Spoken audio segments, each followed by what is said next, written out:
La evolución antes de Darwin. Nociones precientíficas de la evolución. Introducción. La evolución fue una idea que estuvo en el aire por siglos. Muchos filósofos de la naturaleza antes de Charles Darwin habían intentado explicar la extraordinaria variedad de la vida sobre la Tierra.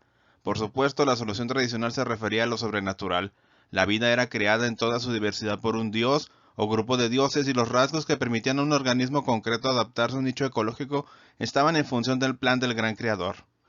En esta representación gráfica vemos la continua expansión de la teoría evolutiva en términos de las ideas, fenómenos estudiados y campos del conocimiento.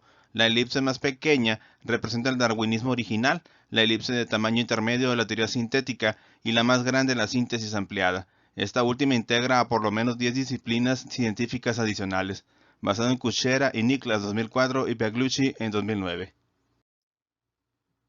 Algunas historias de cómo surgió el mundo.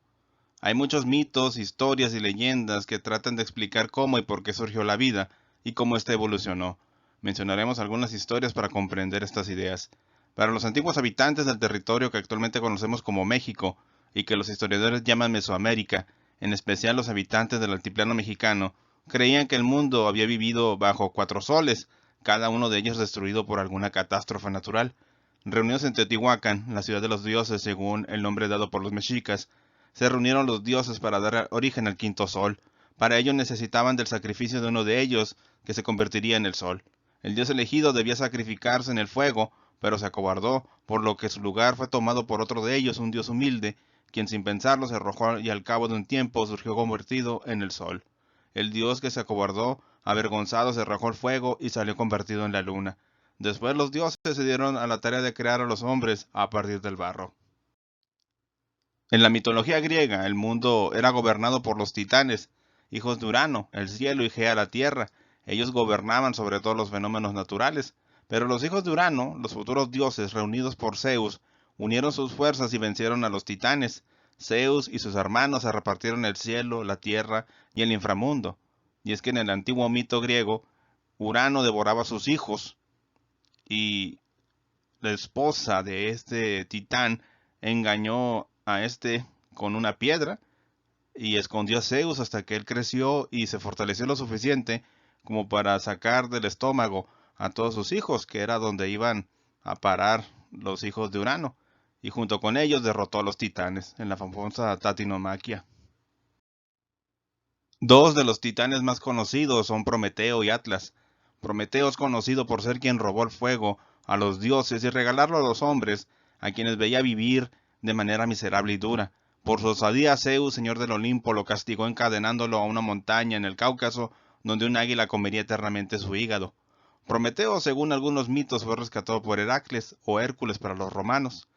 El otro titán, Atlas, fue condenado por Zeus a cargar sobre sus hombros el peso de la tierra, Gea, aunque más bien lo que estaba sosteniendo era el firmamento, el cielo.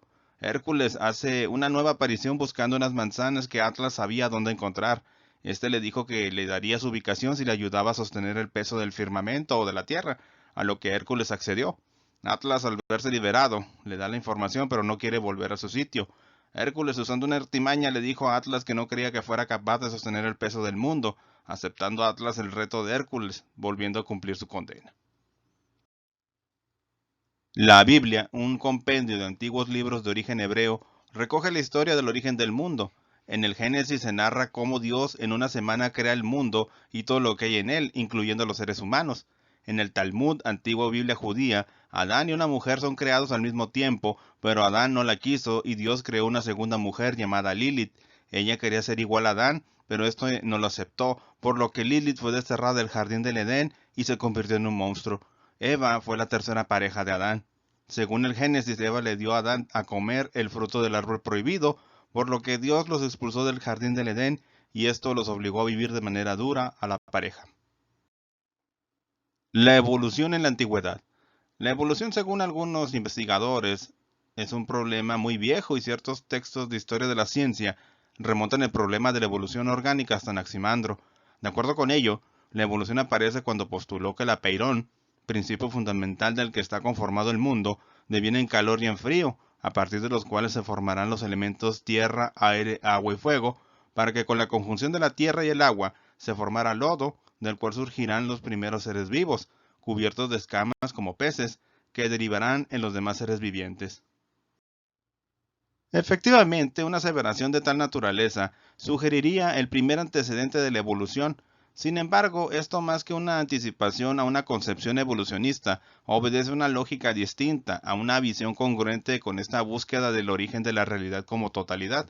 Los filósofos presocráticos, en su mayoría, tuvieron una gran preocupación por conocer el origen de todas las cosas, de la realidad entendida como totalidad, así como por entender los cambios en esa realidad, pues creían en el movimiento y el devenir como un principio fundamental de la naturaleza, que ellos concibieron en incesante fluir, lo que es muy diferente a pensar en términos de lo que será el evolucionismo en el sentido que se conceptualizó en el siglo XIX. A Empédocles también se le ha considerado por diversos autores como un precursor de la noción de selección natural, pues en su agonía fantástica todos los animales, incluyendo al hombre, surgieron de la tierra, a partir de la unión de órganos y miembros al azar, aunque solo subsistieron los derivados de las uniones armónicas, y muchas formas vivientes murieron sin reproducirse, y solo persistieron aquellos que poseían la destreza, valor o velocidad. Empédocles creyó que las condiciones físicas en las que viven los seres vivos los obligan a adecuarse a ellas, desarrollando órganos apropiados, condicionando así su supervivencia. No obstante, esto no es evolución, es una intuición ingeniosa donde pone en juego las categorías que sustentan su sistema filosófico, donde el azar es ordenado por la acción de la armonía o el amor. Así, no es la evolución biológica lo que le preocupa, sino la fundamentación de cómo los cuatro elementos originan a todas las cosas, incluyendo a los seres vivos, por la acción de la fuerza amorosa por encima del caos gobernado por la discordia. En general puede decirse que la doxografía, rama de la literatura que comprende aquellas obras dedicadas a recoger los puntos de vista de filósofos y científicos del pasado sobre filosofía, ciencia y otras materias, de todos los presocráticos existen referencias en cuanto a la generación espontánea y a la dirección que las distintas formas de arjé, principio o origen, dan origen a la realidad como conjunto. Estos filósofos, en su mayoría, tuvieron una visión naturalista y materialista, razón por la cual piensan que hay un origen de todas las cosas, pero esta no se puede considerar evolucionista en el sentido biológico, pues se carece de una clara noción del tiempo, de la vida, ni de lo que es una especie biológica. Tratar de explicar todos los conceptos y teorías actuales remontándose ancestralmente a los griegos forma parte de una tendencia muy acendrada a buscar los inicios de todo el pasado, lo cual concuerda con una visión continuista de la ciencia.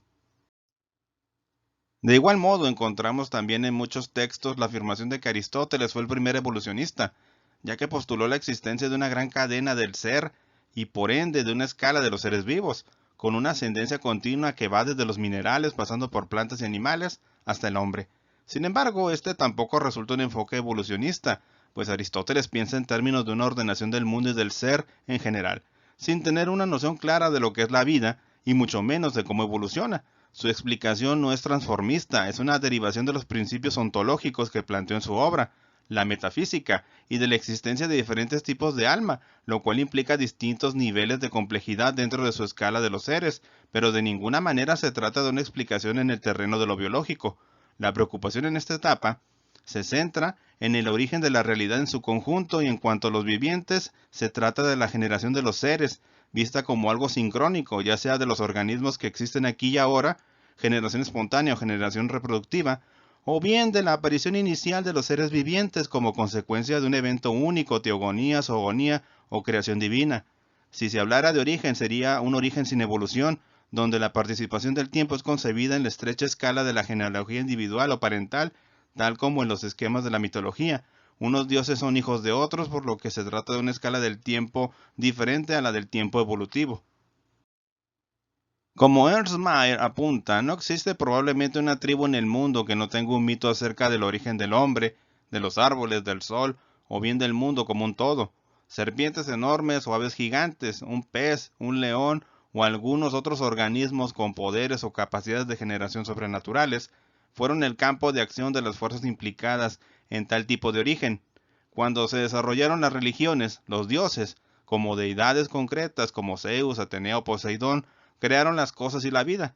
La historia de la creación en el Génesis es un prototipo de este concepto de origen y muchas de estas historias acerca de la generación tienen en común la idea de que la creación fue un acto único y definitivo, lo cual deriva en una concepción estática y atemporal del mundo, donde los únicos cambios son el inicio y el fin de las estaciones del año y de las generaciones humanas o de otros vivientes.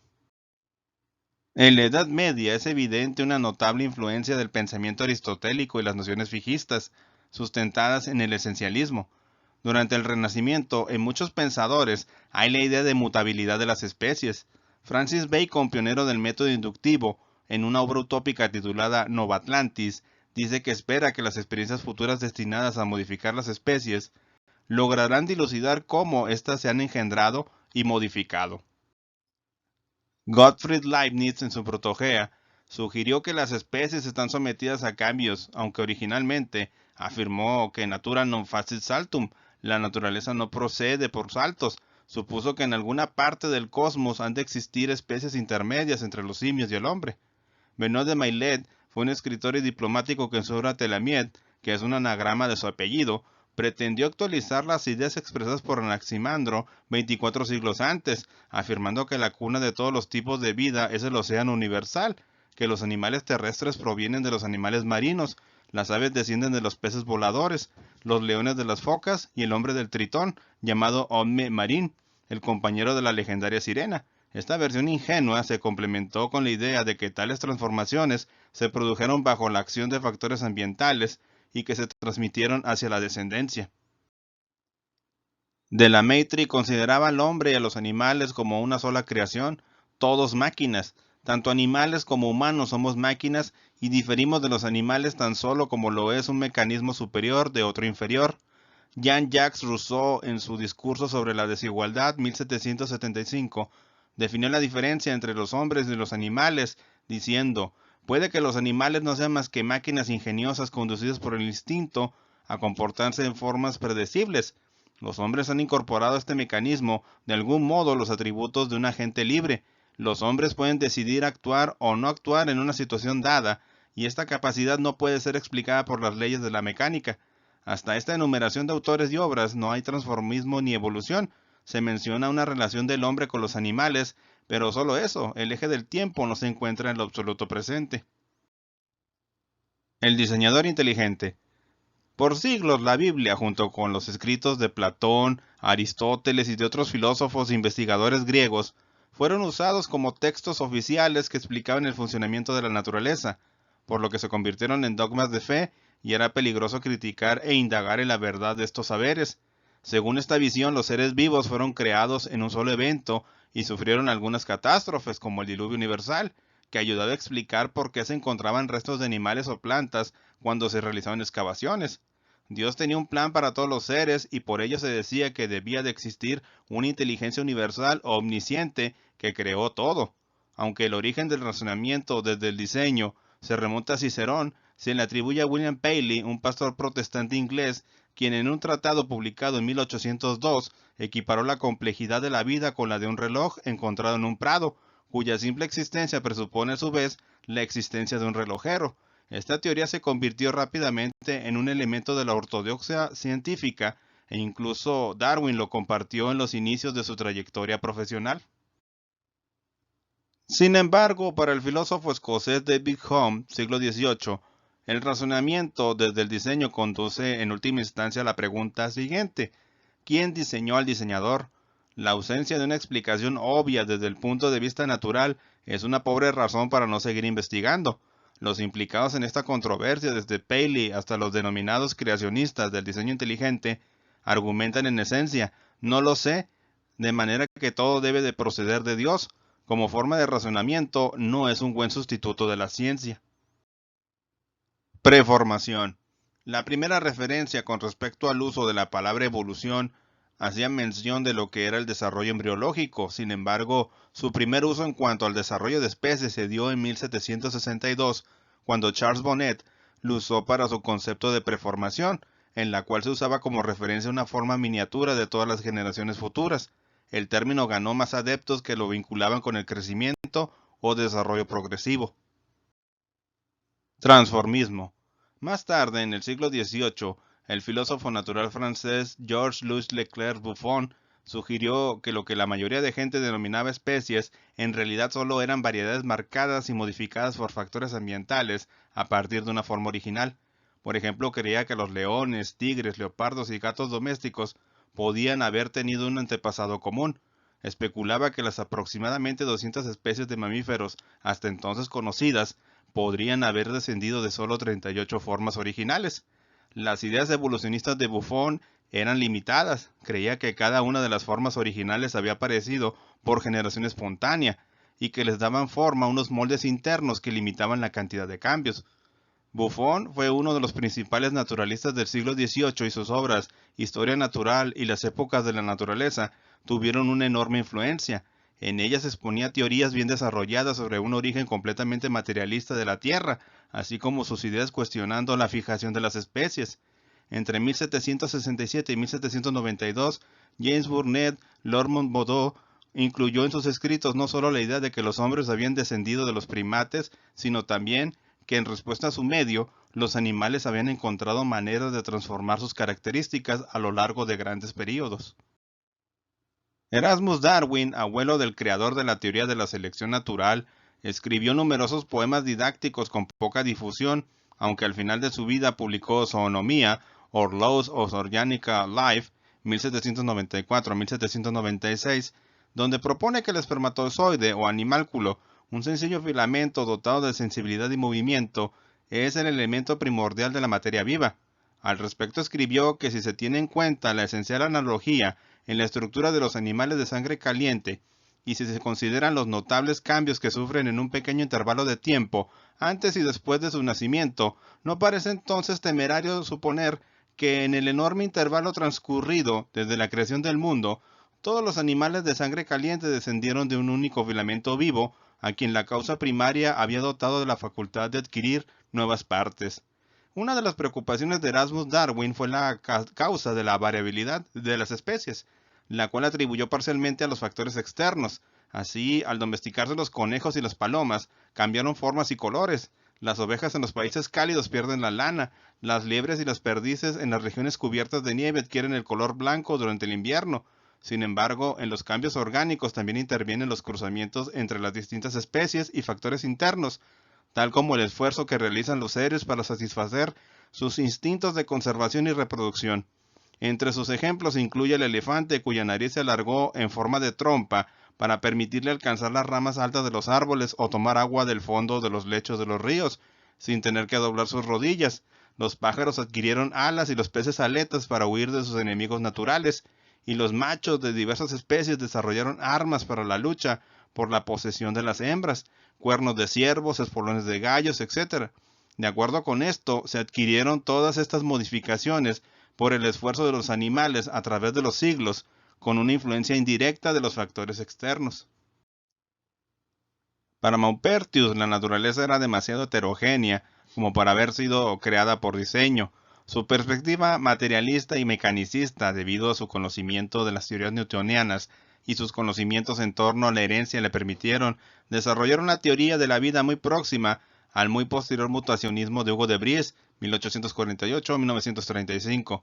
Según Maupertius, las primeras formas de vida aparecieron por generación espontánea a partir de combinaciones azarosas de materias inertes, moléculas o gérmenes. A partir de estas primeras formas de vida, una serie de mutaciones fortuitas engendró una multiplicación siempre creciente de especies.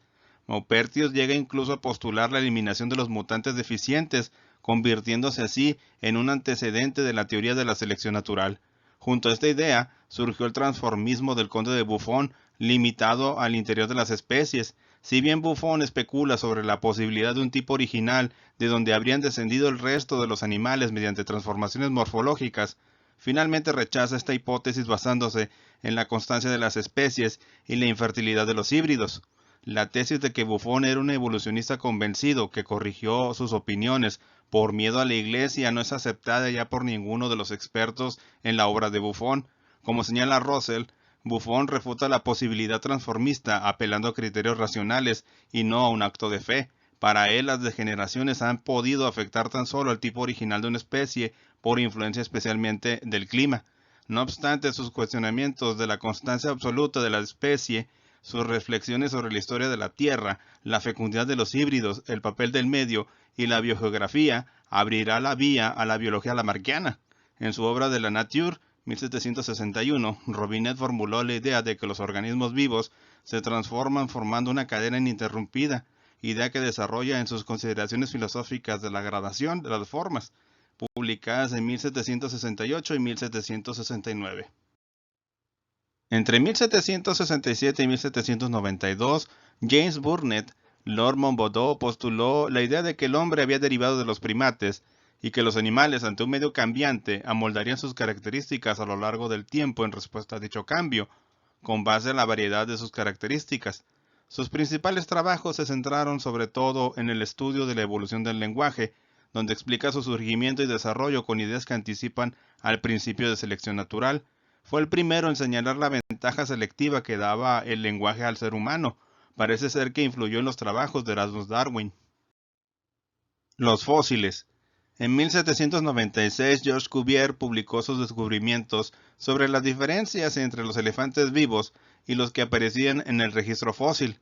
Sus análisis demostraron que los mamuts y los mastodontes eran especies diferentes de cualquier animal viviente, poniendo fin así a un largo debate sobre la posibilidad de que se extinguieran las especies.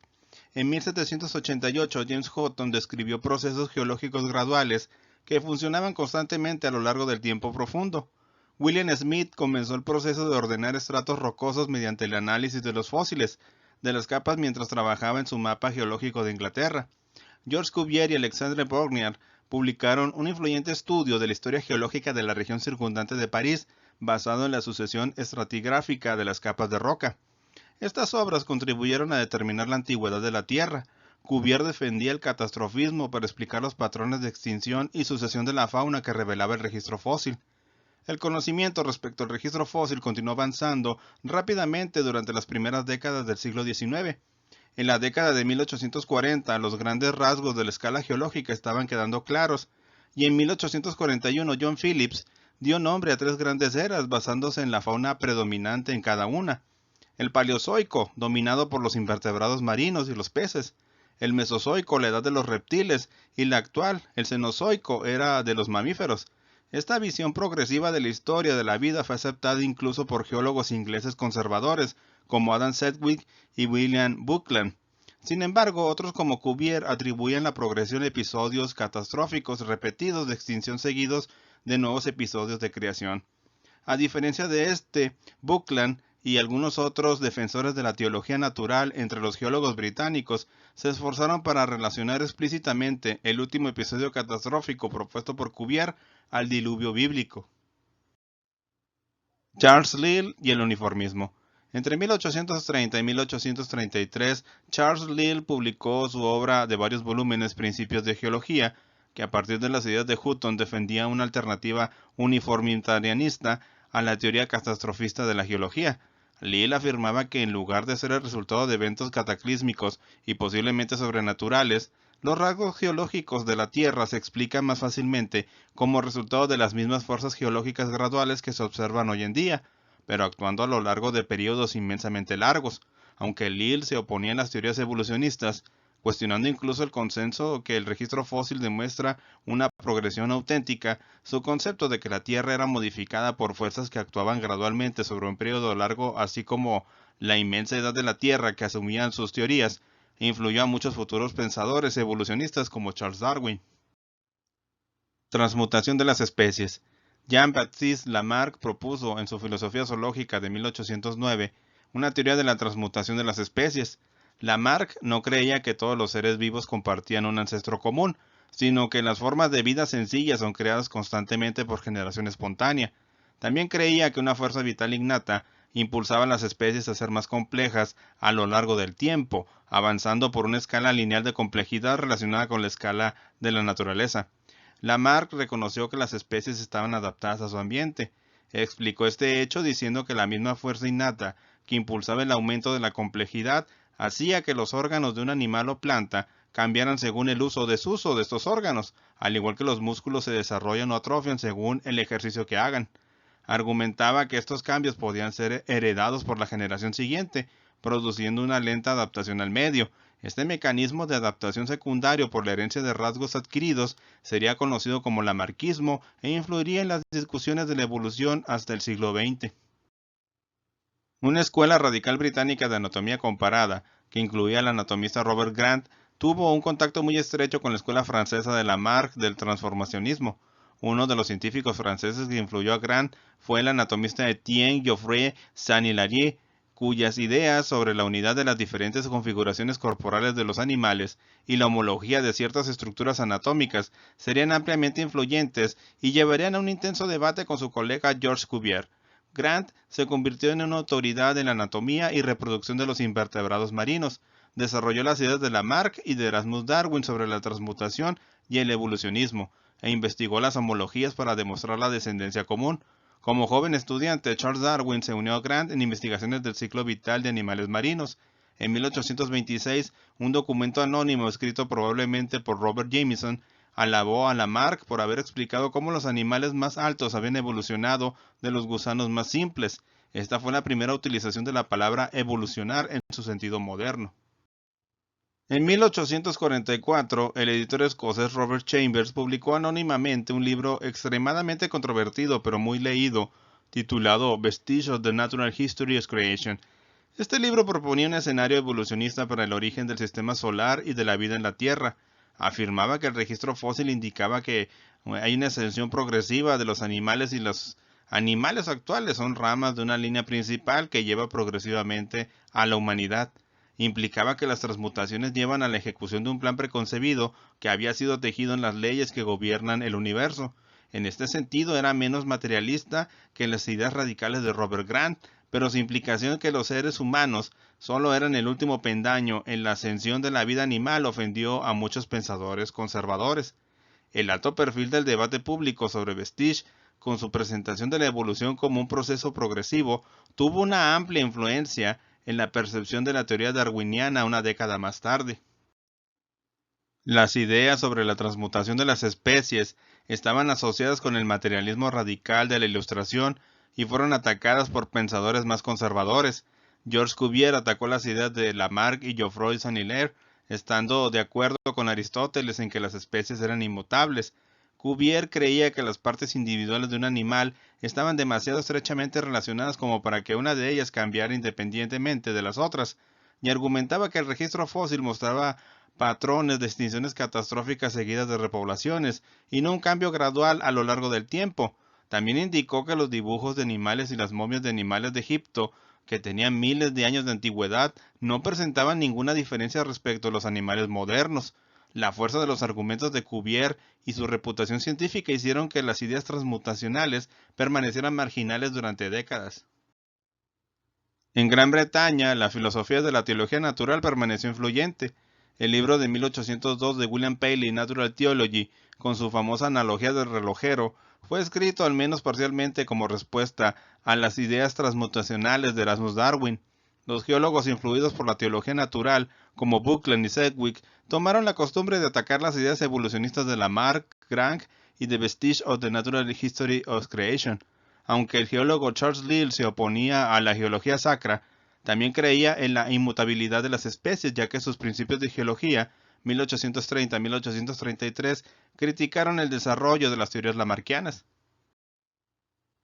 Fijismo. Idealistas como Louis Agassiz y Richard Owen creían que cada especie era fija e inmutable porque representaba una idea en la mente del creador.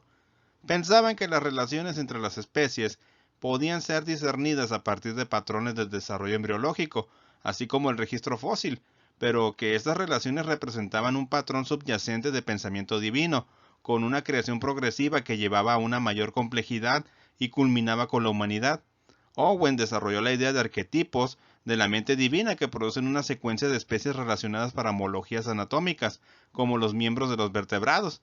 Owen encabezó una campaña pública que consiguió marginar a Robert Grant de la comunidad científica. Darwin utilizaría las homologías analizadas por Owen en su propia teoría, pero el severo trato que recibió Grant y la controversia alrededor de Vestige contribuyeron a su decisión de retrasar la publicación de sus ideas.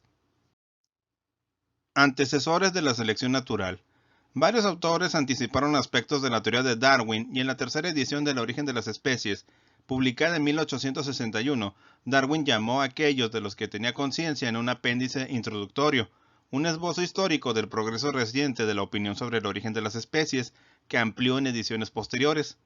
En 1813, William Charles Wells leyó ante la Royal Society ensayos que asumían que había habido una evolución de los humanos y reconocían el principio de la selección natural.